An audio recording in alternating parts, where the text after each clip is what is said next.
Alright, let me tell you about the absolute weirdest, most unsettling shift I ever worked at Burger King.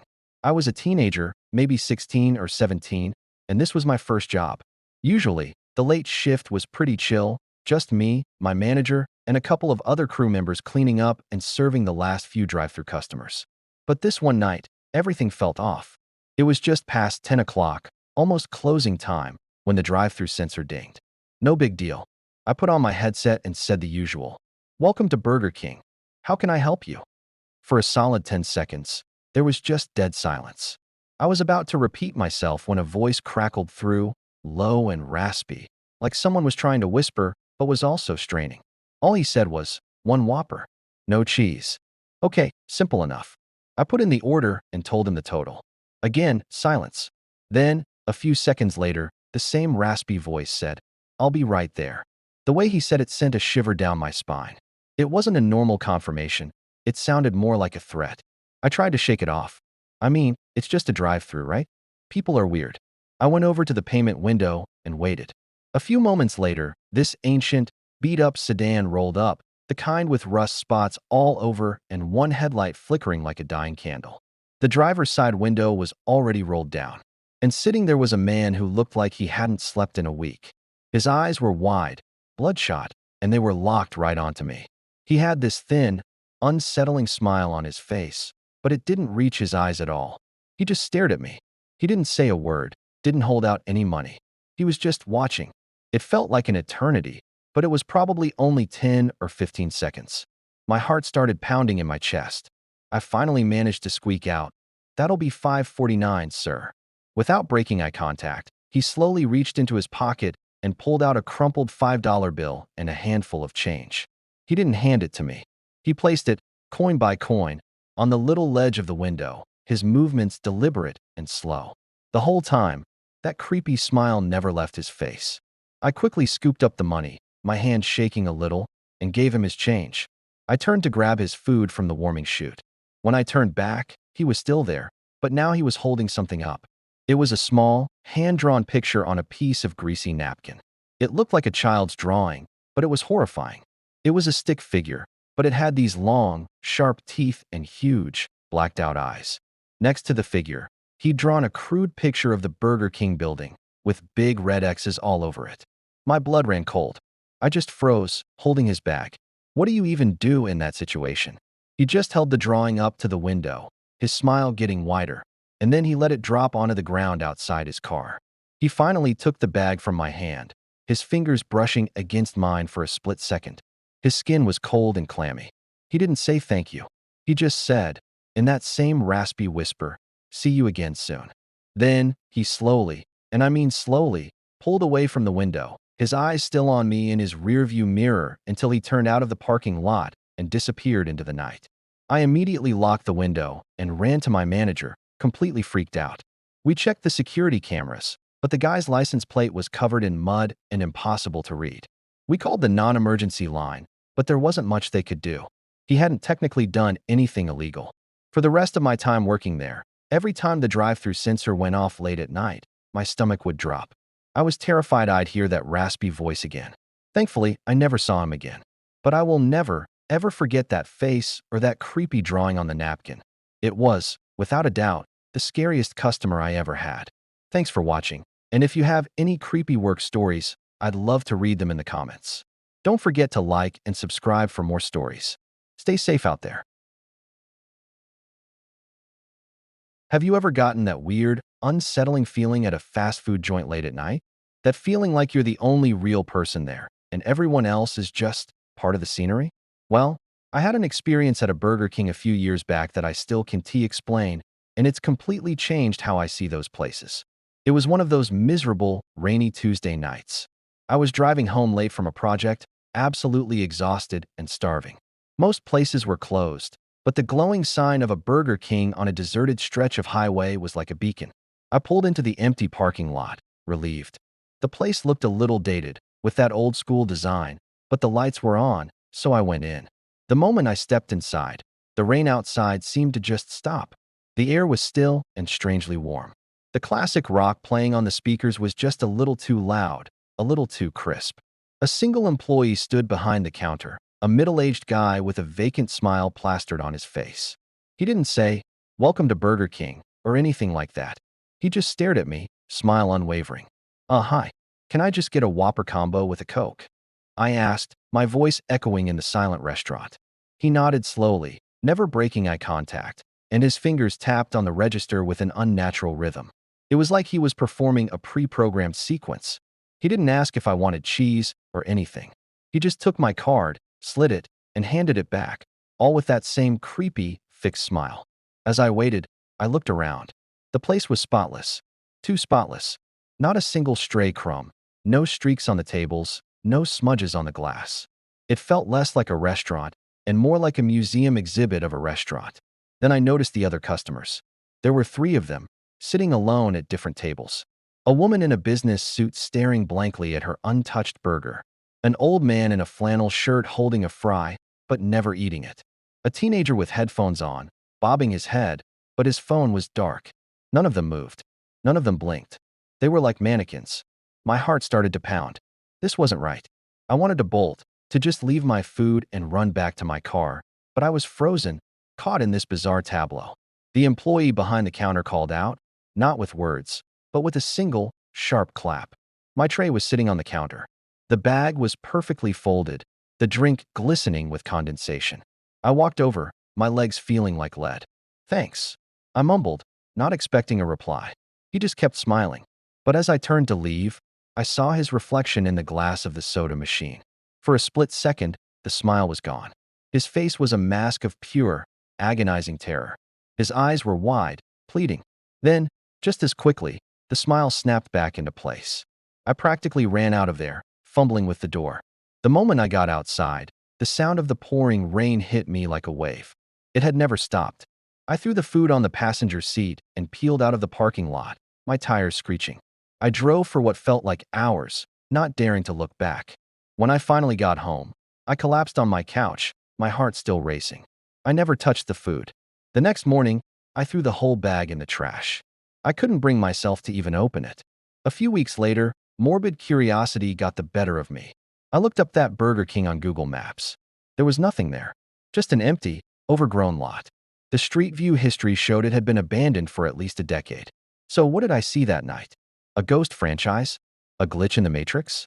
I don't have any answers, but I know that the employee, and maybe the other customers, were trapped. And that smile, that awful, painted-on smile will haunt me forever.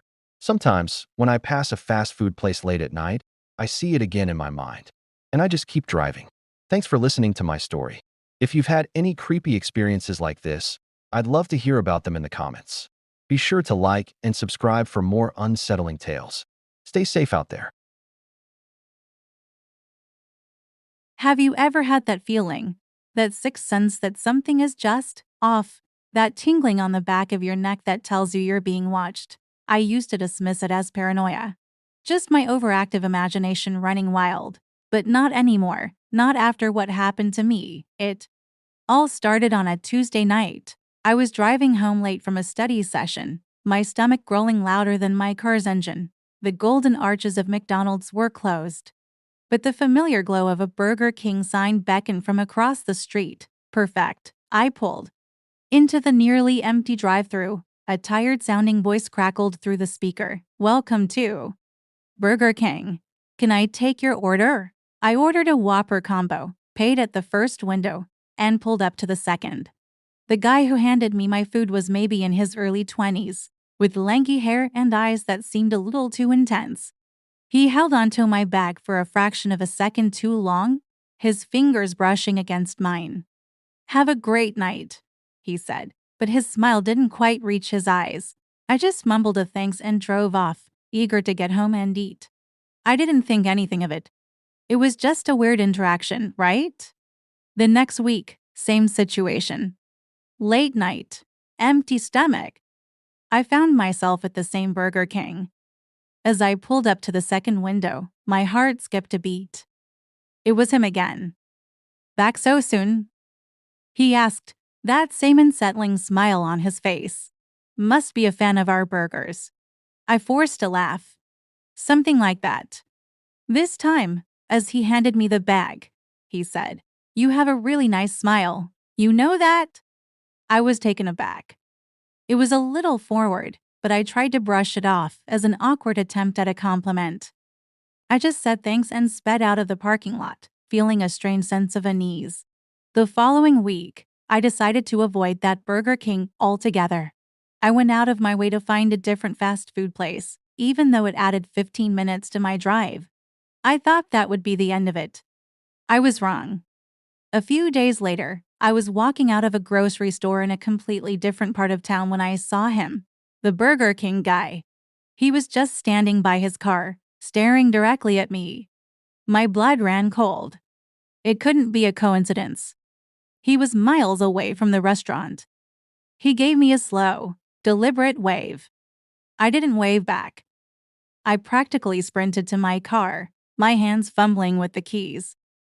As I drove away, I looked in my rearview mirror. He was still standing there, watching me. The fear really set in then. I started seeing him everywhere. Parked down the street from my apartment. Walking on the other side of the road when I was out for a run. Once, I even saw his car follow me home from my friend's house. I never saw him do anything explicitly threatening, but his presence was a constant, terrifying weight. He was just there. Always watching. I started documenting everything. I took pictures of his car when it was near my apartment. I saved the receipts from the Burger King. I wrote down every single time I saw him. My friends thought I was being dramatic. That it was all in my head. He probably just lives in your neighborhood, they'd say, but I knew better. This wasn't a coincidence. The final straw came when I received a friend request on social media. It was him. His profile picture was a selfie taken inside his car, and in the background, clear as day, was my apartment building. I felt sick. How did he find me? His profile was mostly private, but the one public post was a picture of a Whopper with the caption, "Thinking of you." That was it. I took all my documentation, the photos, the notes, the screenshot of his social media profile, and went straight to the police. At first, they were skeptical, much like my friends. But as I laid out the timeline, showing them the escalating pattern of his behavior, their expressions changed. They contacted the Burger King franchise owner. And I haven't seen the guy since. I don't know what happened to him. And honestly, I don't want to know. I still get a jolt of fear whenever I see a Burger King sign.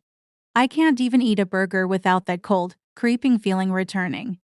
It's a reminder that the world can be a scary place, and that sometimes your gut feeling is the only thing you can trust.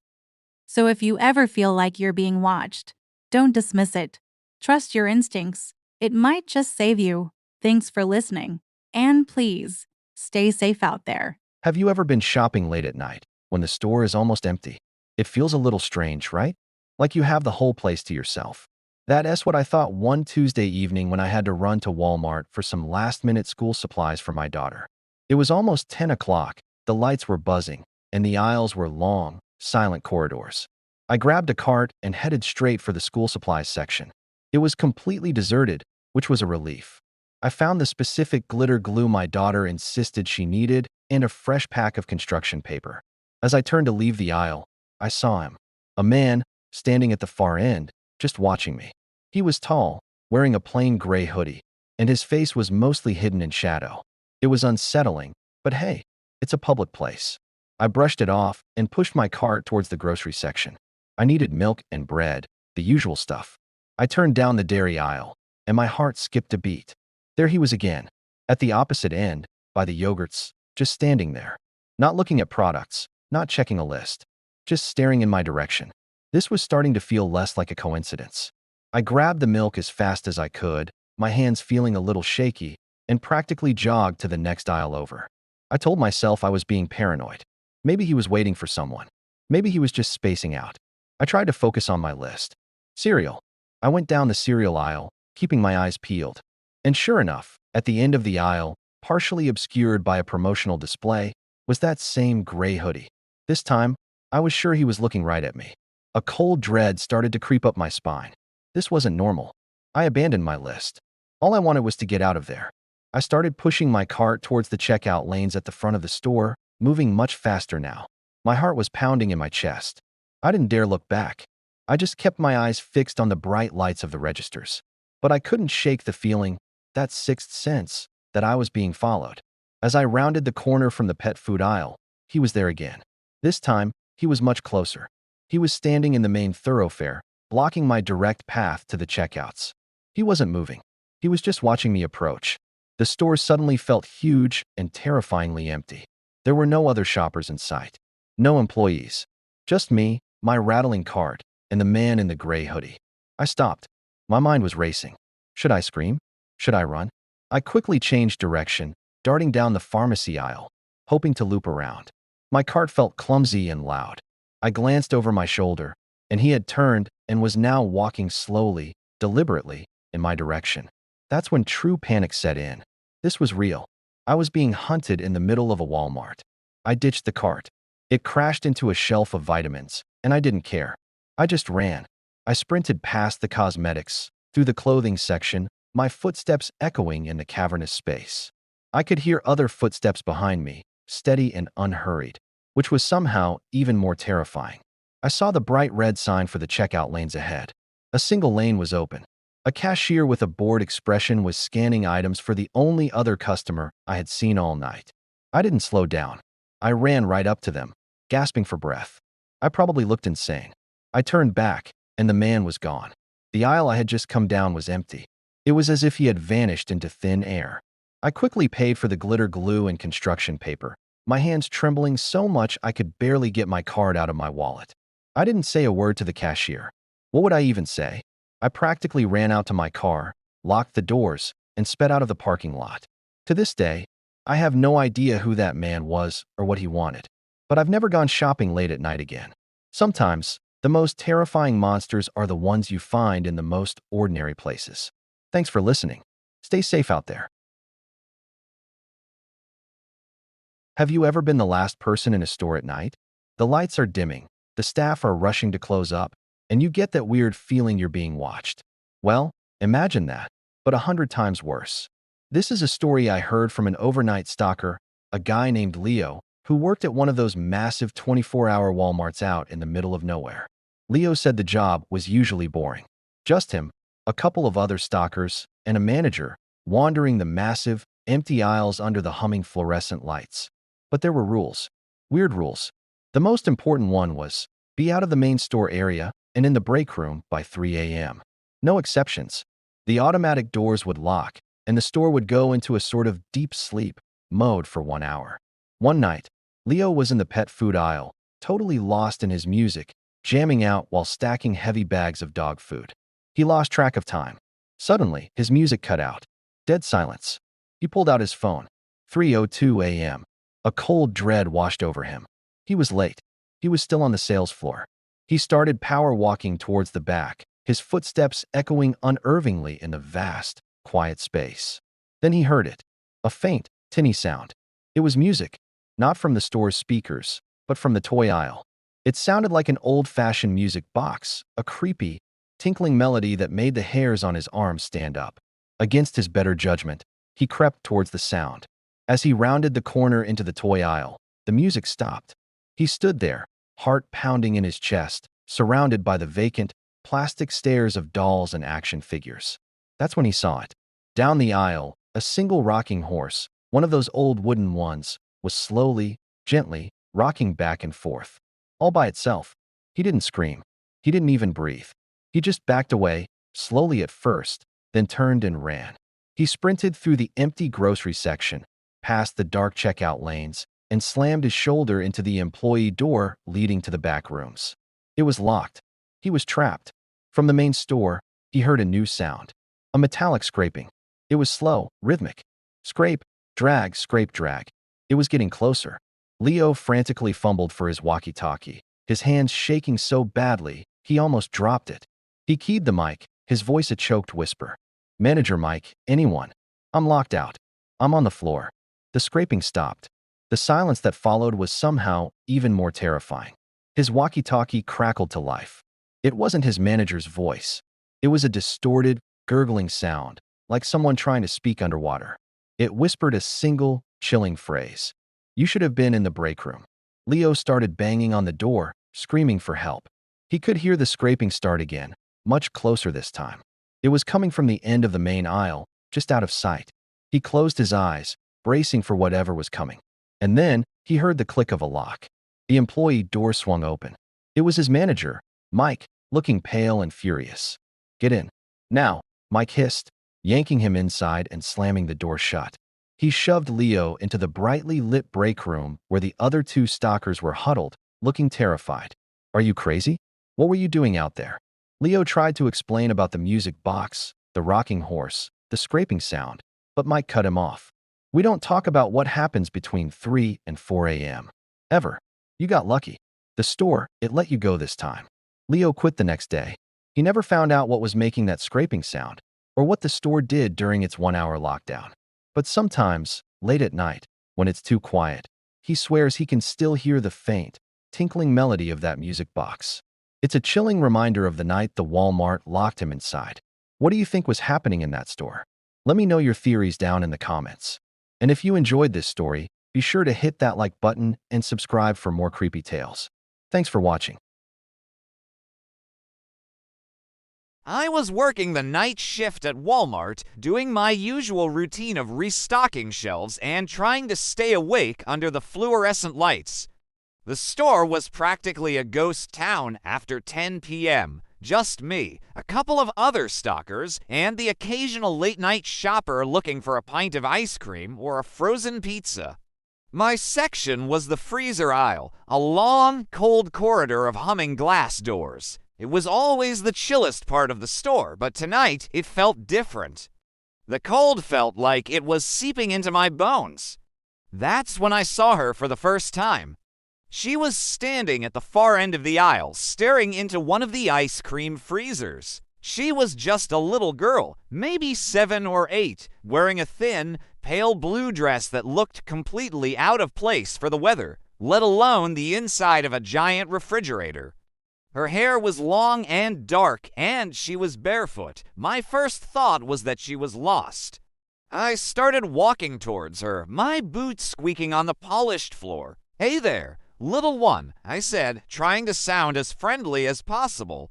"Are you lost? Where's your mom or dad?" She didn't turn around. She just kept staring into the freezer, her breath fogging up the glass. I got a little closer, and the cold intensified. It was like standing next to an open freezer door, even though they were all sealed shut. "Honey, can you hear me?" I reached out to gently touch her shoulder, but as my fingers got close, she vanished. Just gone. 1 second she was there. The next, only the hum of the freezers remained. I stood there for a full minute, my heart pounding against my ribs. I thought my mind was playing tricks on me. Sleep deprivation, too much caffeine. You know how it is. I shook my head and tried to laugh it off, going back to my pallet of frozen peas. But I couldn't shake the image of her, so still and so cold. A little while later, my manager, Dave, came by on his rounds. I decided to tell him, half expecting him to laugh at me. "Hey, Dave," I said, "you're gonna think I'm crazy, but I just saw a little girl in this aisle, barefoot, in a blue dress. Then she just disappeared." Dave's cheerful expression faltered. He looked up and down the aisle, a strange look on his face. "A little girl in a blue dress?" he asked, his voice low. "You saw her too?" My blood ran cold, too. "What do you mean, too?" He told me that over the years, several night shift employees had reported seeing the same thing. A small girl in a blue dress, always in the freezer aisle, who vanishes when you get too close. The story goes that years ago, before the store was even built, a family had a tragic car accident on this very spot during a winter storm. Their little girl, wearing her favorite blue dress, wandered away from the wreck into the freezing cold and was never found. Some say her spirit is still here, drawn to the cold, forever looking for warmth. I didn't sleep well for weeks after that.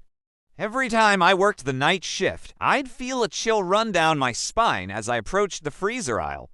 I never saw her again, but sometimes, late at night, when the store is silent, I'll see a small, foggy handprint appear on one of the freezer doors. A handprint just the right size for a little girl. And I know she's still there, forever wandering the cold, lonely aisles of Walmart. Thanks for listening. If you liked this story, hit that subscribe button for more spooky tales. I've had some weird DoorDash experiences, but nothing, and I mean nothing, compares to this. It was one of those nights. I was exhausted, starving, and the last thing I wanted to do was cook. So, I did what any sane person would do. I ordered a massive burrito bowl from my favorite spot. The app said my driver, a guy named Leo, was on his way. Standard stuff. I live in a second-floor apartment, and my building has this big, heavy security door at the entrance. When Leo's icon showed he was pulling up, I went downstairs to meet him, just to make things quicker. I propped the security door open and waited. A few moments later, a slightly beat-up sedan pulls into the visitor spot, and a guy gets out. He looked to be in his late 20s, pretty average, nothing that screamed horror movie villain. He walks up, hands me my food, and says, "Have a good night." I say, "Thanks, you too," and turn to go back inside. As I'm walking up the stairs, I hear the security door, which usually slams shut with a loud bang, just click softly. I figured I didn't let it go properly. I get to my apartment door, fumble for my keys, and unlock it. Just as I step inside, I hear footsteps on the stairs behind me. My heart immediately does this little flip. I turn around, and it's Leo, the DoorDash driver. He's just standing there on the landing, a few steps below my door, staring at me. Can I help you?" I asked, my voice a little shaky. He didn't say anything. He just stood there, with this completely blank expression. It was beyond creepy. My mind started racing. Did he forget something? Was he going to ask for a bigger tip? But he just kept staring. I clutched my burrito bowl like it was a shield. "Hey man, you need to leave," I said, trying to sound a lot braver than I felt. Still nothing. Just silence and that unnerving, empty stare. This went on for what felt like an eternity, but was probably only 30 seconds. My fight-or-flight response was screaming flight. I slowly started to back into my apartment, ready to slam and lock the door. I took one step back, then another. My hand was on the doorknob. This was it. I was about to slam the door on this weirdo and call the police. But then, just as I was about to make my move, his eyes flickered. He blinked, like he was waking up from a trance. He looked from me to the hallway, then back at me, and his face just crumpled with confusion. He pointed a shaky finger towards the bottom of the stairs. The door," he stammered. I cautiously peeked over the railing, and that's when I saw it. The main security door at the bottom of the stairs had swung shut and locked. My key fob, which I had left on the kitchen counter upstairs, was the only way to open it from the inside. He wasn't staring at me.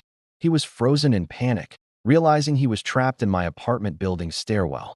He was too embarrassed or freaked out to say anything. The relief that washed over me was insane. I started laughing, a weird, nervous laugh. "Oh my God," I said, "you're locked in." He just nodded, looking mortified. I quickly let him into my apartment, led him to the front door, and used my key fob to unlock the main entrance for him.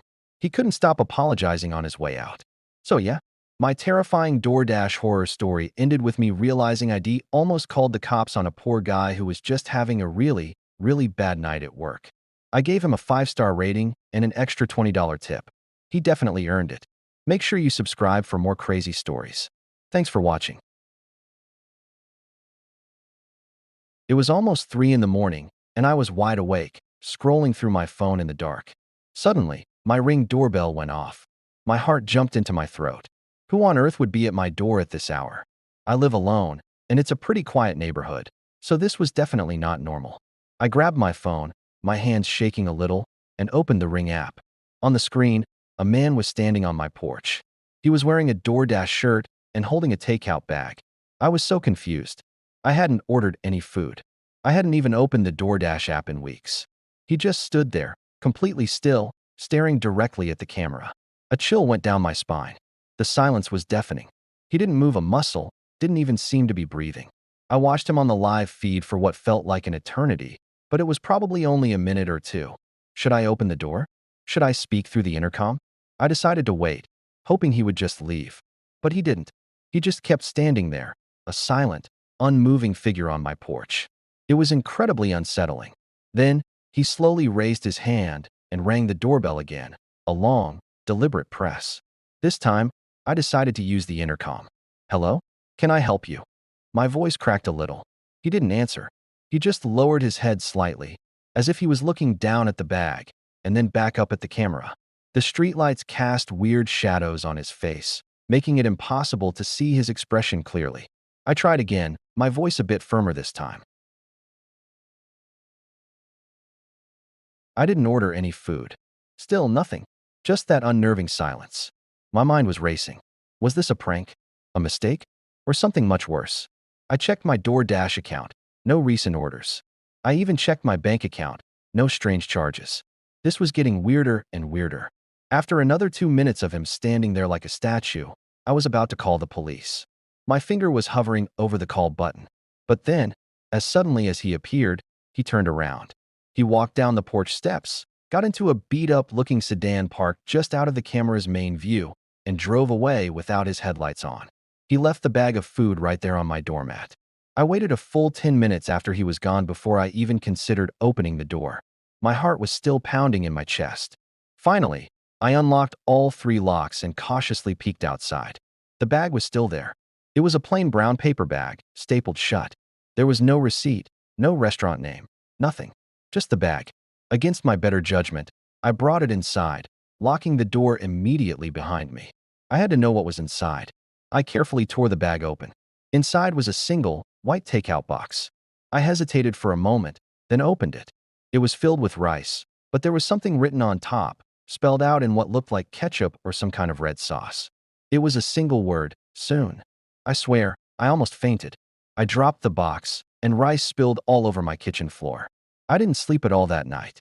I kept replaying the footage, trying to get a clear look at his face, but it was always just a little too blurry. The next day, I contacted DoorDash support. They were very concerned and looked into it, but they couldn't find any record of a delivery to my address at that time. They said the driver didn't match any of their current employees in the area. They promised to investigate further, but I never heard back. It's been a few months now, and nothing else has happened. But I can't shake the feeling that I'm being watched. Every time I hear a car late at night, or my doorbell rings unexpectedly, I freeze. I got more security cameras, but it doesn't make me feel any safer. Who was that man? What did soon mean? I don't know if I'll ever have the answers, but I know one thing for sure. I'll never look at a food delivery the same way again. Thanks for listening to my story. Stay safe out there. Alright, let me tell you about the single most bizarre thing that has ever happened to me, and it all started with a simple DoorDash order. So, picture this. It was a Tuesday night. I was exhausted from work, and the last thing I wanted to do was cook. I fired up the DoorDash app and ordered my usual comfort food, a big bowl of ramen from this little local spot I love. The order was placed, the dasher was on their way. Everything was completely normal. Or so I thought. About 40 minutes later, my phone buzzed. It was the dasher, letting me know he'd left the food at my door. Awesome. I opened the door, and there it was, a sealed brown paper bag, still warm. I grabbed it, brought it inside, and set it on the kitchen counter. I was starving, so I immediately went to open it. I tore the sticker seal, and that's when it happened. From inside the bag, clear as day, I heard a voice. It was a woman's voice, and she was singing. I froze. I mean, completely stopped, hands still on the bag. It wasn't loud, it was muffled, like someone singing softly on the other end of a phone call. The song was familiar, like a nursery rhyme or a lullaby. It was Twinkle, Twinkle, Little Star. I stood there, listening, completely baffled. My first thought was, did the dasher accidentally drop his phone in the bag? But that made no sense. The bag was sealed shut. I hadn't even opened it yet, just torn the top seal. I cautiously peeked inside. There was my container of ramen, a small side of gyoza, and my drink. No phone, no speaker, nothing, and yet the singing continued. It was faint, but it was undeniably there. A soft, slightly tinny female voice singing Twinkle, Twinkle, Little Star. I started taking everything out of the bag one by one. I checked the ramen container, shook it a little, nothing. I checked the gyoza box, nothing. I looked at the soda can, just a can. At this point, I was genuinely starting to question my sanity. Am I hearing things? Am I that tired? I put my ear right up to the empty paper bag. And there it was again, the singing. It was coming from the bag itself. I turned it upside down, shook it out. Nothing fell out but a few stray napkins. I even tore the bag open along the seams, flattening it out on my counter, expecting to find some hidden device, maybe one of those musical greeting card things. But there was absolutely nothing. It was just a plain brown paper bag. As I was staring at the dismantled bag, the singing just stopped mid-verse. Just silence. The whole experience lasted maybe a minute, but it felt like an eternity. I was so freaked out that I couldn't even eat my ramen. I kept looking at the food, wondering if it was cursed. I even messaged the dasher through the app. I just said, "Hey, weird question, but did you lose anything in my delivery bag?" He replied a few minutes later, "Nope, all good. Enjoy your food." So what was it? I've gone over it in my head 1,000 times. Was it a prank? Maybe the restaurant staff put one of those tiny, nearly invisible sound chips in there? But why? And why a lullaby? Was it some kind of paranormal event? A ghost who really, really wanted ramen? I have no logical explanation. It was just a voice singing from inside a sealed DoorDash bag. It's hands down the weirdest, most unexplainable thing that's ever happened to me. I still order from that restaurant, but every single time the food arrives, I hesitate for a second before I open the bag. I'm half expecting to hear that voice again. Have you ever had a delivery experience that you just can't explain? Let me know in the comments below, because I need to know I am not the only one who has had something this strange happen. And if you enjoyed this story, make sure to hit that like button and subscribe for more weird tales. Thanks for watching, and I'll see you in the next one. Have you ever had that feeling deep in your gut that something is just off? That little voice in the back of your head screaming at you to run? I had that feeling once. And ignoring it was almost the last mistake I ever made. This is a story I haven't told many people, but I think it's time. It was a Tuesday night, around 11 p.m. I was leaving a friend's place in a part of town I didn't know very well. My phone was on its last legs, maybe 5% battery, so I quickly ordered an Uber. A silver sedan, 4.8-star rating, driver named Michael. Seemed perfectly normal. The app said he'd be there in 3 minutes. And sure enough, a silver car pulled up right on time. I hopped in the back, said hi, I'm heading to Oak Street, and put my dying phone in my pocket to save the battery. The driver, a middle-aged guy, just grunted in response. The first red flag. Usually, they confirmed your name or destination, but I was tired and just wanted to get home. So I brushed it off. We pulled away from the curb, and I started looking out the window, watching the city lights blur by. After a couple of minutes, I realized we weren't heading towards the freeway, which was the quickest route. Instead, he was taking a series of weird, winding side streets. I leaned forward a bit. Hey, my place is the other way. The GPS usually takes me on the freeway. He didn't turn his head, just glanced at me in the rearview mirror. His eyes were blank. "No, a shortcut," he mumbled. His voice was raspy and settling. That feeling in my gut started churning. A shortcut? At this time of night, through dark, residential areas I didn't recognize. It didn't make any sense. My heart started to pound.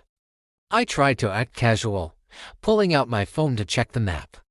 But of course, it was dead. I was flying blind. I looked around the car for anything to identify it. The interior was spotless, almost clean. There was no phone mount on the dash, no charging cables, no little Uber or Lyft sticker on the windshield. Just a pair of worn leather gloves sitting on the passenger seat. My blood ran cold. "So, what's this shortcut?" I asked, trying to keep my voice steady. He just chuckled. A low, gravelly sound that made the hairs on my arms stand up. He didn't answer. We took another sharp turn, and now we were on a street with no streetlights, lined with warehouses and abandoned-looking buildings. We were the only car on the road. My mind was racing. This isn't my Uber. This isn't Michael. I got in the wrong car. My hand instinctively went to the door handle. As my fingers touched the plastic, he spoke again, his voice chillingly calm. I wouldn't do that. I looked up at the rearview mirror again. He was staring right at me. The doors are locked. I tried the handle anyway. He was right. It wouldn't budge. Panic set in, pure, undiluted terror. I was trapped. I thought about my family, my friends. I thought, this is it. This is how it ends. But then, adrenaline kicked in. I wasn't going down without a fight. As he slowed down to turn into a dark, empty parking lot, I made my move. I didn't scream. I didn't cry. I threw my entire body weight against the door on my side, kicking and ramming it with my shoulder again and again. The old car shuddered with each impact. He cursed and slammed on the brakes, turning around in his seat to grab me. But I was fueled by pure fear. On the third kick, something in the lock mechanism gave way with a loud crack, and the door flew open. I scrambled out of the moving car, hitting the pavement hard. I didn't even feel the pain. I just got up and ran. I ran faster than I've ever run in my life, not daring to look back.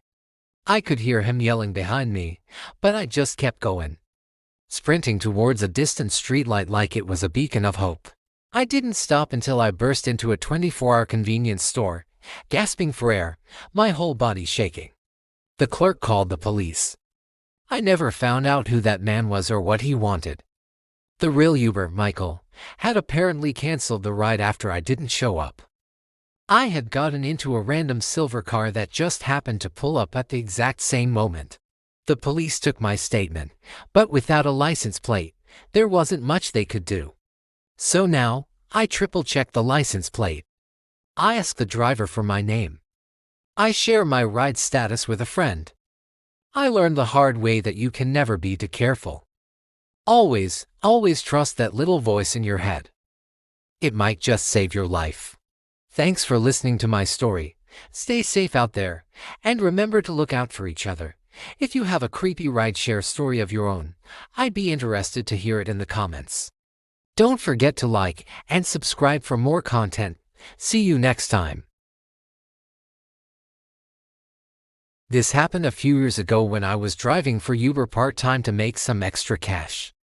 It was a pretty typical Saturday night, around 1 a.m., and I got a ping for a pickup from a residential neighborhood. The kind of quiet, tree-lined street where nothing much ever happens. Or so I thought. When I pulled up, the guy who got in was, well, a little odd. He was probably in his late 30s, dressed in a slightly rumpled suit, and he just had this intense, unsettling stare. He didn't say hello, just confirmed his name and the destination, which was another residential area about 20 minutes away. As I started driving, the silence in the car was heavy. I tried to make some small talk, coming from a party or long night. Standard Uber driver stuff. But he just gave these one-word answers, no, yes, without ever taking his eyes off me in the rearview mirror. I started to feel a little creeped out. The way he was looking at me wasn't just observant, it felt like he was studying me, analyzing me. I turned the radio up a bit, hoping the music would break the tension, but it didn't help. His stare was just burning into the back of my head.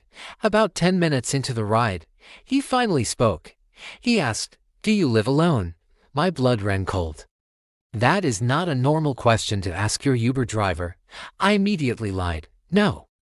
I live with my boyfriend. I tried to sound casual, but my heart was hammering against my ribs. He just nodded slowly, still with that same unnerving gaze. Then he asked, "What's his name?" Again, super weird. I made up a name on the spot. It's Mark. He didn't say anything for another minute, and the silence felt 1,000 times worse now.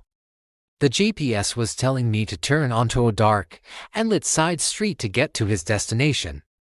My gut was screaming at me not to do it. The street was lined with woods on one side and only a few houses set way back from the road. I decided to ignore the GPS and stick to the main, well-lit road. The guy immediately noticed. "You missed the turn," he said, his voice flat but with an edge to it. I replied, "Oh, sorry, this way is a bit faster. Sometimes the GPS gets it wrong." It was a total lie, but what else could I say? He just said, "No. Turn around." At this point, I was in full-on panic mode. I said, "Look, we're almost there. It's just another minute or two this way." But he was insistent. I said, "Turn around. Go back to that street." My hands were shaking on the steering wheel. I knew I couldn't go down that dark road with him. I decided to end the ride right there. I pulled over under a bright street light, turned on my hazard lights, and said, "I'm sorry, I don't feel comfortable completing this ride. The ride is over. You need to get out of my car now." He just sat there for a second, staring at me. The look on his face was pure anger. Then, he slowly opened the door, got out, and slammed it so hard the whole car shook. He stood on the sidewalk, just watching me. I didn't wait to see what he would do next. I hit the gas and sped away, not even looking back until I was several blocks away. I immediately reported him to Uber and sent them the dashcam footage.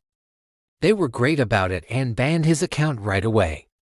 But I'll never forget that feeling of pure terror. I stopped driving late nights after that. You just never know who's getting into your car. Thanks for watching, stay safe out there, and I'll see you in the next video. This story is about the time I got into an Uber that I thought was mine, and it almost became the last ride I ever took. It was a few years ago. I was out with friends, and it was getting late, around 2 a.m. I did the responsible thing and called an Uber to get home. My phone was almost dead, but I saw the car pull up. It matched the make and model, a black sedan, just like the app said. So, I hopped in the back seat. I told the driver my address, and he just nodded. I was tired, leaning my head against the window, not really paying attention. We drove for about 5 minutes in complete silence. Then, I got a notification on my phone. It was a text from my actual Uber driver. "I'm outside." My heart dropped into my stomach. I looked up at the driver in the rearview mirror, and for the first time, I got a good look at his face. He wasn't the person from the app. His eyes met mine in the mirror, and he had this cold, unnerving smile. I froze. I was in the wrong car. "This isn't my Uber," I said, trying to keep my voice from shaking. He just kept smiling and said, "No, it's not. But you're coming with me anyway." That's when I knew I was in serious trouble. He hit the child locks on the doors. I heard them click shut. Panic set in. I was trapped. I started looking around frantically for a way out. We were getting on the freeway, heading away from my neighborhood. My mind was racing. I remembered my dad teaching me self-defense, and one thing he always said was, never let them take you to a second location. I knew I had to get out of that car, no matter what. I tried to reason with him. I said, "Please, just let me go. I'd give you all my money." He just left. It was a terrifying, hollow sound. He said, "I don't want your money." My blood ran cold. The car was speeding up, and the city lights were starting to disappear behind us. We were heading into a more industrial, deserted area. My phone was at 2% battery. I had one shot. While he was distracted by a turn, I quickly and quietly dialed 911. I couldn't speak, so I just left the line open, hoping they could trace the call or at least hear what was happening. I shoved the phone deep into my purse so he wouldn't see it. It was my only lifeline. Then I had an idea. I started coughing violently, pretending I was having a severe asthma attack. I gasped for air, clutching my chest. making a huge scene. I can't breathe, I wheezed. I need my inhaler. It's in my bag. Please, pull over. He glanced back, annoyed at first, but my acting must have been convincing. I was making so much noise, thrashing around, that he was getting flustered. He cursed under his breath and finally pulled over to the shoulder of a dark, empty road. The second the car stopped, I knew it was my only chance. The child locks were on, but what he didn't know was that in some cars, if you pull the handle twice, it overrides the lock. I yanked the door handle once. Nothing. I pulled it again hard. It clicked open. I threw the door open and scrambled out of the car without a second thought. I didn't even grab my purse.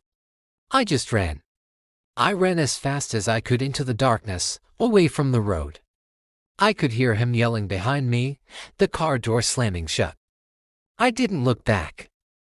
I just kept running through a field, tripping and falling, but getting back up every time. Adrenaline was pumping through me like I've never felt before. After what felt like an eternity, I saw the flashing lights. The 911 operator had traced my phone. The police found me hiding in a ditch, covered in mud and scratches. But safe, they eventually caught the guy. It turned out he had a history of similar crimes. He wasn't even an Uber driver, he just preyed on people late at night who weren't paying attention. That night changed my life forever. Now, I never get into a rideshare without checking the license plate, asking the driver's name, and confirming they know my name. It takes 5 seconds, and it could save your life. Please, always double check, stay aware of your surroundings and trust your gut instinct. If something feels off, it probably is. Thank you for listening to my story.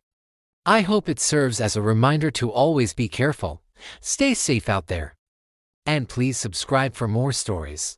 This happened to me last year, and I still get chills just thinking about it. I'm a night owl, so late-night food deliveries are my jam. One Friday night, around 1 a.m., I was craving some tacos. I pulled up Uber Eats, found a 24-hour spot, and placed my order. Everything seemed normal. The app showed my driver, a guy named Marcus, was on his way. I live in a pretty quiet suburban neighborhood, so I wasn't worried. I tracked his car on the app as it got closer. When he was about a minute away, I went to my front porch and waited. My house is at the end of a long, dark driveway with a single streetlight flickering at the entrance. I saw headlights turn onto my street, and the car slowed down as it approached my driveway. But then, it just stopped, right at the entrance, under that flickering light. It sat there for what felt like an eternity. I checked the app.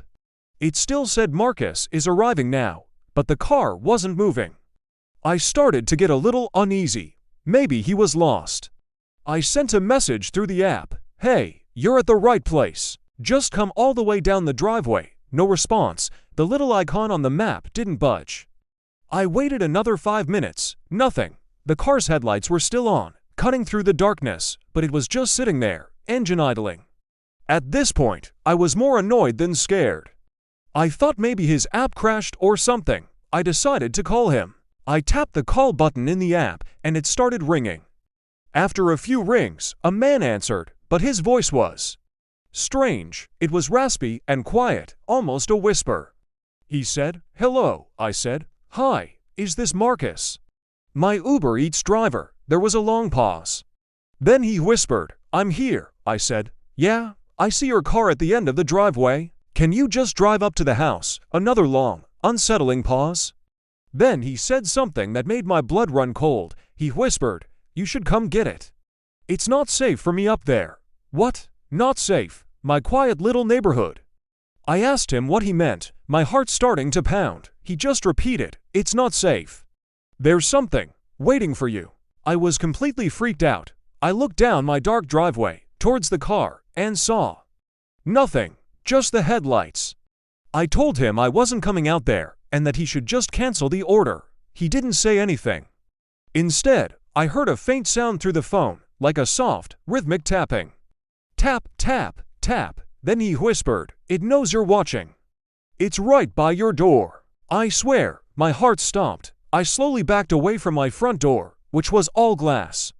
I couldn't see anything outside in the darkness beyond the porch light. The tapping on the phone got a little louder. Tap, tap, tap. Then the man, Marcus, whispered one last thing before hanging up. "Don't open the door," and the line went dead. I was frozen in my living room, staring at the front door. The car was still at the end of the driveway, its headlights like to giant eyes. I called the police. I told them a delivery driver was acting erratically and refusing to leave. While I was on the phone, I watched the car. Suddenly, its headlights switched off, plunging the driveway into total darkness. A minute later, I heard the engine rev, tires squeal, and it sped away. When the police arrived, they found nothing. The driver was gone. The next day, I contacted Uber Eats support. They were apologetic and said they would investigate. A few days later, they followed up. They told me that the driver, Marcus, had been deactivated, but then they told me something else. According to their records, Marcus had marked my order as delivered at the exact moment he had called me. But here's the truly terrifying part. His GPS data showed that his car never stopped at the end of my driveway. It showed him parked a full 2 blocks away the entire time. I never ordered from Uber Eats late at night again. Thanks for listening, and stay safe out there. Alright, let me tell you about the single creepiest delivery I ever made doing Uber Eats. It still gives me chills just thinking about it. So, it was a pretty standard Tuesday night, a little rainy, a little quiet. I get a ping for an order from a local burger joint.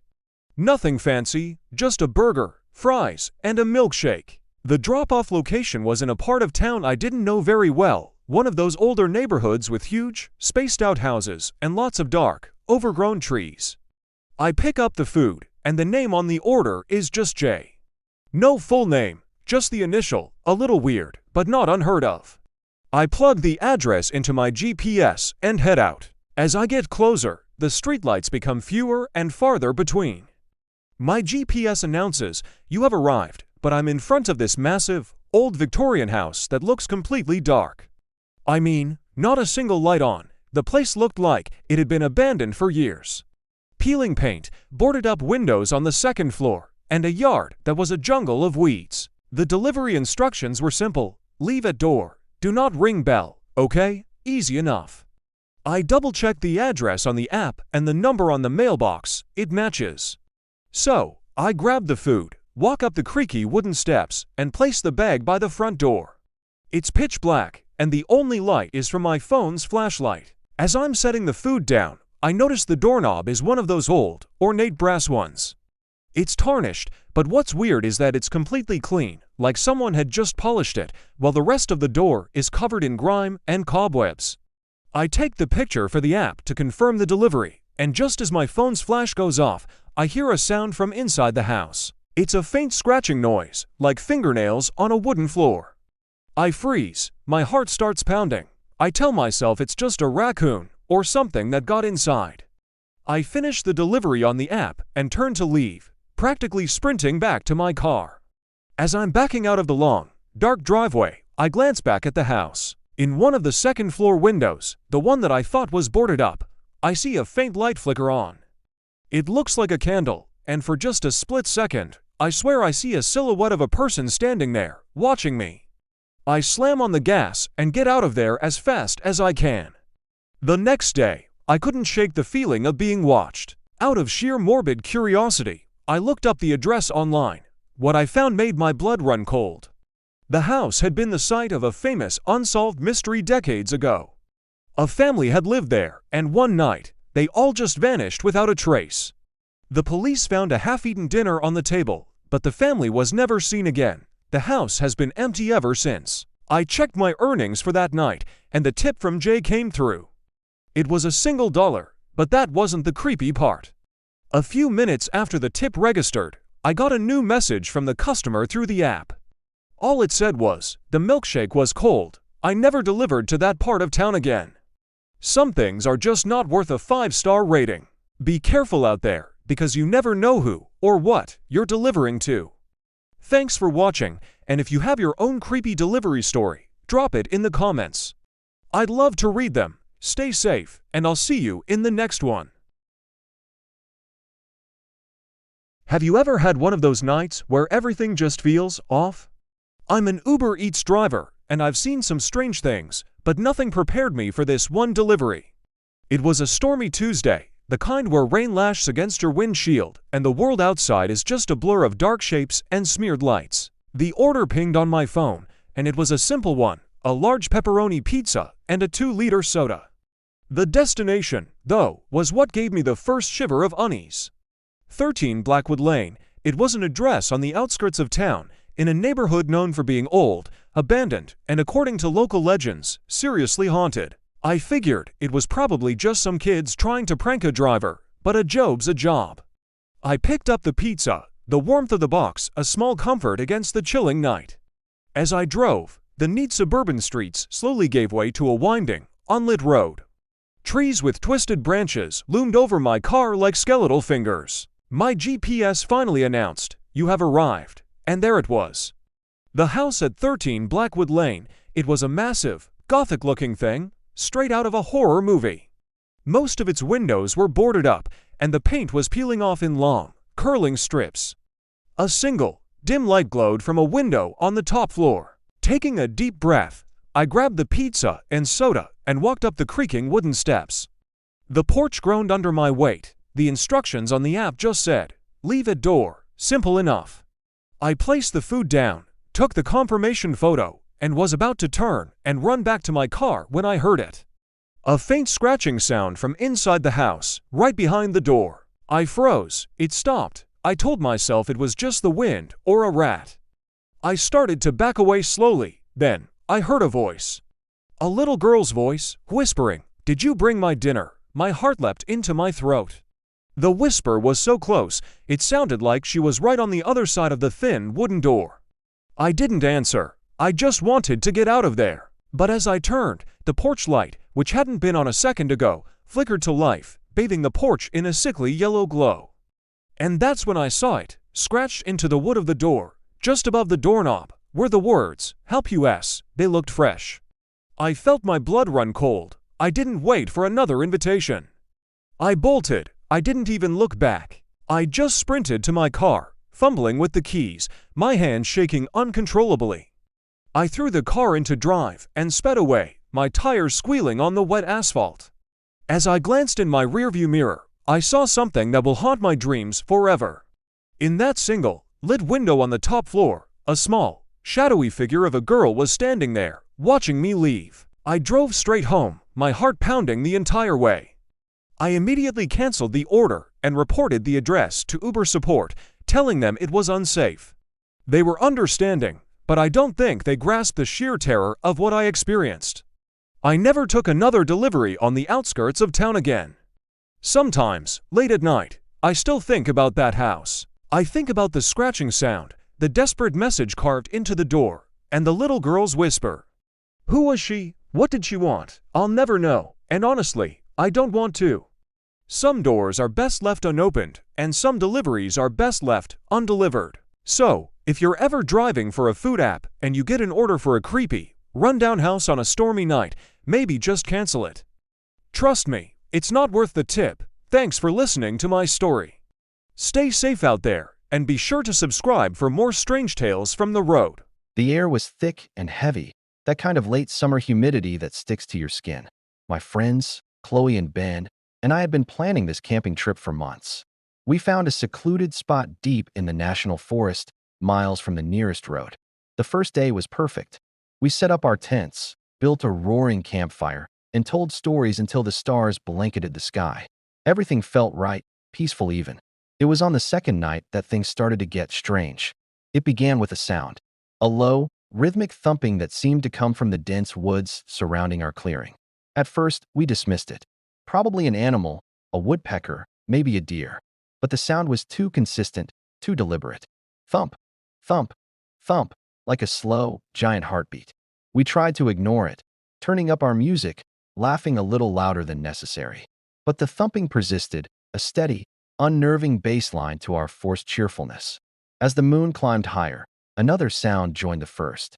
It was a whisper, carried on the breeze. Faint, indistinct words that seemed to dance just at the edge of hearing. Chloe was the first to mention it. "Do you guys hear that?" she asked, her voice barely a whisper itself. Ben and I strained our ears. At first, nothing. Then, we heard it too. It was like someone was speaking right next to our ears, but their voice was coming from all directions at once. The words were impossible to make out, just sibilant, hissing sounds that made the hair on my arms stand on end. We decided to call it a night, hoping sleep would offer an escape. I crawled into my tent, my heart pounding in my chest. The thumping and whispering continued, a terrifying symphony just outside the thin nylon walls. I must have drifted off at some point, because I was jolted awake by a new sound. Scratching. A slow, deliberate scratching on the side of my tent. It scraped along the fabric, moving from the base up towards the zipper. I held my breath, frozen in my sleeping bag. Whatever was out there was now right next to me. I fumbled for my phone, my fingers shaking so badly I could barely unlock it. I wanted to call out to Ben and Chloe, but a primal fear kept my mouth shut. The scratching stopped. Silence. For a moment, I thought it was over. Then, a shadow fell over my tent, blocking out the moonlight. A tall, impossibly thin figure stood just on the other side of the fabric. I couldn't see any features, just a dark, elongated silhouette. It stood there, motionless, for what felt like an eternity. I could feel its presence, a cold, malevolent energy that seeped into the tent. Suddenly, the whispering started again, but this time it was different. It was inside my head. A single, clear word, repeated over and over. Hungry, hungry, hungry. My blood ran cold. I squeezed my eyes shut, praying for it to go away. That's when the tent zipper began to slowly, deliberately, unzip from the outside. I screamed. A raw, guttural sound of pure terror. Ben and Chloe shouted my name from their tent. The zipper stopped. The shadow vanished. The whispering in my head ceased. We packed up in a panic, throwing our gear into our bags without a second thought. We didn't even bother to put out the fire. We ran through the dark woods, guided only by the frantic beams of our flashlights, not stopping until we reached the car. We never looked back. We never spoke of what happened, but sometimes, when it's quiet, I can still hear it.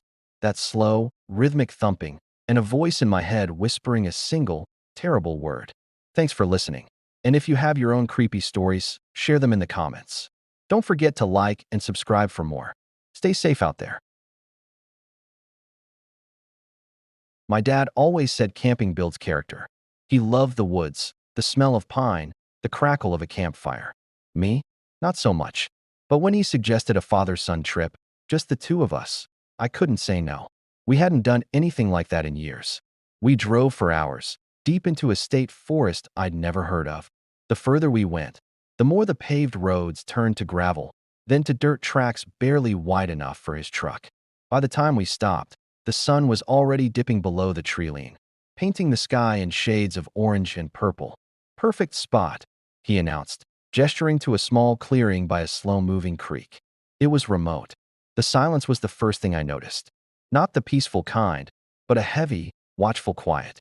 The air was thick and still. We set up our small tent and got a fire going. Dad was in his element, humming an old tune as he whittled a stick into a sharp point. I tried to relax, roasting a marshmallow over the flames, but I couldn't shake the feeling that we were being watched. Every snap of a twig in the surrounding darkness made me jump. Just the forest settling, son, Dad said, noticing my nerves. Nothing out here but us and the squirrels. His voice was calm, but it didn't calm me. As night fell completely, the forest came alive with sounds. The hoot of an owl, the chirp of crickets, and something else, something I couldn't place. It was a low, rhythmic scratching sound, coming from the direction of the creek. Did you hear that? I whispered. Dad paused his whittling. He listened for a moment, his head tilted. Probably a beaver, he said, but his eyes didn't leave the darkness beyond our campfire. He tossed his finished whittling stick into his bag and pulled out another piece of wood. The scratching stopped, but the unease didn't. I kept glancing over my shoulder. Later, as we were getting ready to turn in, I saw it. Just for a second, in the flickering firelight. Two pale eyes, low to the ground, reflecting the light from the edge of the woods. They blinked once, then disappeared. Dad, I said, my voice barely a whisper. There's something out there. He followed my gaze, peering into the blackness. Animal, probably a deer. He zipped up his sleeping bag. Get some sleep. We've got a big day of hiking tomorrow. I crawled into my own sleeping bag, my heart hammering against my ribs. I lay there for what felt like hours, listening. The scratching sound returned, closer this time. It wasn't the sound of a beaver. It was the sound of claws, dragging slowly through the dirt and leaves. Scratch, drag, scratch, drag. It was circling our tent. I was too scared to move, too scared to even breathe. I wanted to wake my dad, but I was paralyzed. Then, I heard a new sound. It was coming from inside the tent. A low, guttural humming. It took me a moment to realize it was coming from my dad. It was the same tune he'd been humming earlier, but now it was distorted, menacing. Slowly, I turned my head. In the faint moonlight filtering through the tent fabric, I could see his silhouette. He was sitting up in his sleeping bag, perfectly still, facing the tent door. Just sitting and humming that awful tune. The scratching outside stopped. A shadow fell over the tent, impossibly large. Something was standing right outside, blocking the moonlight. The fabric of the tent began to press inward, right where the shadow was. I wanted to scream, but the sound was caught in my throat. My dad's humming got louder, more intense. And then, he spoke, his voice not his own. It was a raspy, ancient whisper that seemed to echo inside my head. "It's time to build your character, son." The thing outside let out a low growl, and my dad, he started unzipping the tent door. I don't remember screaming, but I must have. The next thing I knew, I was running blindly through the pitch-black forest, branches whipping my face, the sounds of that humming and the thing's pursuit echoing behind me. I just ran and ran until the sun came up, and I stumbled onto a road. I never saw my dad again. The police searched for weeks, but all they ever found was an abandoned campsite and a small tent, ripped to shreds. The crisp autumn air was one of the reasons I loved solo camping, that and the silence. I had found the perfect spot deep in a forest I'd never explored before, miles from any trail.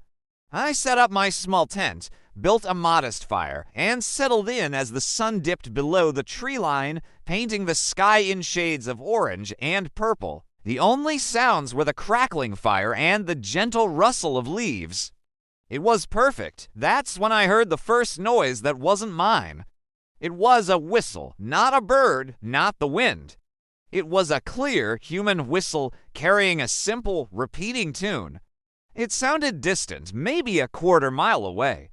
I froze, my hand hovering over my cup of tea. Another camper, unlikely, out here. The park rules were strict about staying on marked trails, and I was definitely off-piste. I called out, "Hello, anyone there?" Only the fire answered with a pop. The whistling stopped. I shrug it off. Maybe it was just my imagination, the woods playing tricks on me. I finished my tea and was about to crawl into my tent when the whistling started again. This time, it was closer, much closer, maybe just beyond the ring of my firelight, the same simple, haunting tune. My heart started to hammer against my ribs. This was no longer a curious anomaly, it was deeply unsettling. I grabbed my heavy-duty flashlight, its beam cutting a sharp white line through the darkness. "Who's there?" I shouted, my voice trembling slightly. "This isn't funny." Again, silence. I swept the beam of light around my campsite in a full circle. Nothing, just endless trees, their bark like wrinkled skin in the starlight. I took a deep breath, trying to calm my racing thoughts. It had to be the wind, right? A strange echo through the valley. I convinced myself that was it, zipped up my tent, and tried to sleep. I must have dozed off, but I was jolted awake by a new sound, a soft, rhythmic tapping. It was coming from right outside my tent. Tap, tap, tap. It was slow, deliberate. My blood ran cold. It sounded like a fingernail tapping on the nylon fabric, just inches from my head. I held my breath, listening. The tapping stopped, and then I heard the whistle again, but this time it was barely a whisper, as if the person was right next to my ear, just on the other side of the thin tent wall. I didn't scream. I didn't move. I was paralyzed with a fear so profound it felt like ice water flooding my veins. The whistling continued, that same maddeningly simple tune, over and over, a breathy, intimate sound in the dead of night. Then came a new noise, a zipper, not my tent's zipper. It was slow, agonizingly slow. ZZZZZZZIP, a pause. Zizzip. It sounded like someone was opening and closing a zipper on a jacket or a bag, right outside. I stayed completely still until the first hint of dawn crept through the forest canopy. The sounds had stopped hours ago, but I hadn't dared to move. As soon as there was enough light to see, I scrambled out of my tent. The clearing was empty. My campfire was cold ash. There were no footprints other than my own. Everything looked exactly as I had left it. But when I went to pack up my tent, I saw it. The zipper pull on my tent door was gone. It had been cleanly snipped off. And lying on the ground where it should have been was a single, small, white bird feather. I didn't stay to investigate. I packed my gear in a frantic rush, didn't even bother with breakfast, and practically ran the entire way back to my car. I've never been camping alone since, and sometimes, when the house is quiet at night, I can still hear that faint whistling tune. Have you ever joined a Roblox server that just felt off? I'm not talking about lag or a few annoying players. I'm talking about a deep, unsettling feeling that something is fundamentally wrong. That's what happened to me last Tuesday. I was scrolling through the game's list, bored, looking for something new. I stumbled upon a game called Echoes of the Manor. The thumbnail was just a dark, grainy picture of an old house. It had 0 players online, which should have been my first red flag. But curiosity got the better of me. I clicked play. The game loaded, and I found my avatar standing in front of a massive, decaying mansion. The sky was a permanent, sickly gray. There were no instructions, no welcome pop-ups, just silence. Not even the usual Roblox ambient sounds. Just nothing. The silence was so complete it felt heavy. I walked my character up the crumbling stone steps and pushed open the heavy wooden doors. The inside was even darker than the outside. The only light came from the windows, casting long, distorted shadows across the dusty floor. A grand staircase stood in the center of the foyer, leading up into the oppressive darkness. As I explored the ground floor, I noticed something strange. The portraits on the walls were all of the default Roblox noob avatar, but their faces were distorted. The simple smiles were twisted into grotesque, painful grimaces. Some of their eyes were blacked out completely. It was genuinely creepy. I found a dining room with a long table set for a feast, but the food was all rotten and covered in digital mold. In the kitchen, pots and pans were scattered everywhere, as if someone had left in a hurry. The whole place felt like a memory of a tragedy. I decided to head upstairs. The silence was starting to get to me, so I was half hoping to find something, anything, to break it. As I reached the top of the stairs, I heard it. A faint whisper. It was just a single word, my own username. My heart jumped. I spun my camera around, but there was no one there. The player list still showed I was the only one in the server. I told myself it was just a weird in-game sound effect, but my hands were shaking. I continued down the hallway, peering into bedrooms. Each one was a mess, with furniture overturned and clothes strewn about. In the last room at the end of the hall, I found a small, child-sized bed. On the pillow was a single red block. It looked out of place in the otherwise colorless environment. As my avatar got closer, a text box appeared on the screen. It wasn't the standard Roblox GUI. It was jagged, like it was handwritten. It said, "You shouldn't have come back." Came back? I had never been in this game before. Before I could even process the message, my screen glitched. For a split second, I saw another avatar standing in the corner of the room. It looked like a classic Roblox guest, but its body was glitched and broken, its limbs bent at impossible angles. And it had no face, just a smooth, blank surface. Then it was gone. Freaked out, I tried to leave the game. I hit the escape key, clicked the leave game button, and nothing happened. The button was unresponsive. I tried again and again. Panic started to set in. I was trapped. Suddenly, the whispering started again, but this time it was all around me. A chorus of voices, all murmuring my username, getting louder and more frantic. I ran out of the room, my camera shaking wildly. The portraits in the hallway had changed. Now, the noobs were all crying black tears. I bolted down the stairs, desperate to get out the front door. But as I reached the bottom, the door slammed shut. The screen glitched again, more violently this time. The faceless guest avatar was there, standing right in front of me. It didn't move. It just stood there, a silent, terrifying figure. A new text box appeared. "We missed you." My whole computer froze. The whispers turned into a deafening roar of static that blared through my headphones. I couldn't Alt-Tab. I couldn't Control-Alt-Delete. Nothing worked. I had to do a hard shutdown by holding the power button. When my PC rebooted, I immediately checked my browser history to find the game and report it. But it was gone. It wasn't in my recently played list on Roblox either. It was as if echoes of the manor never existed. I haven't been able to sleep well since. Sometimes, late at night, when my room is quiet, I think I can still hear a faint whisper. A whisper of my own username. So if you ever see a game with 0 players and a creepy thumbnail, just keep scrolling. Some doors are better left unopened. Thanks for listening, and don't forget to like and subscribe if you want to hear more strange stories. Stay safe out there. Alright, let me tell you about the creepiest thing that ever happened to me on Roblox. It wasn't in one of those pre-made horror games, either. This was real. Well, as real as it gets online. I was around 12, and my life was basically school, homework, and Roblox. My favorite game back then was a simple role-playing game where you could build a house, get a job, and just hang out with people. Pretty standard stuff. One evening, I logged in and noticed something was off. The server was almost empty, which was weird for a Friday night. There were only 3 other players besides me.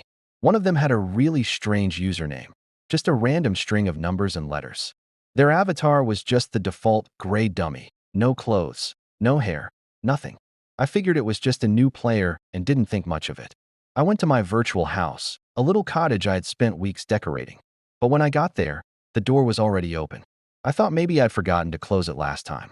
Inside, everything was a mess. My furniture was flipped over, and weird red blocks were scattered all over the floor. I was annoyed, thinking it was some kind of glitch. I started cleaning up, but as soon as I'd move a piece of furniture back, it would flip over again instantly. That's when a chat notification popped up. It was from the weirdly named player. The message just said, "I like what you've done with the place." My heart just dropped. How did they get in? The doors were locked to everyone but me. I typed back, "Who are you? Get out of my house." There was no reply. I tried to kick them from my property, but the option was grayed out. I couldn't do anything. Then, things got even weirder. My avatar started moving on its own. It walked over to a wall and started repeatedly banging its head against it. I wasn't touching my keyboard or my mouse. I was completely frozen, just staring at the screen. The other player's avatar suddenly appeared right behind mine. They still hadn't said anything. They just stood there, watching. I tried to leave the game, but the exit button wouldn't work. I even tried closing the whole window, but my computer wasn't responding. I was trapped, forced to watch my avatar glitching out. The chat box opened again. Another message from the hacker. "Don't you want to play with me?"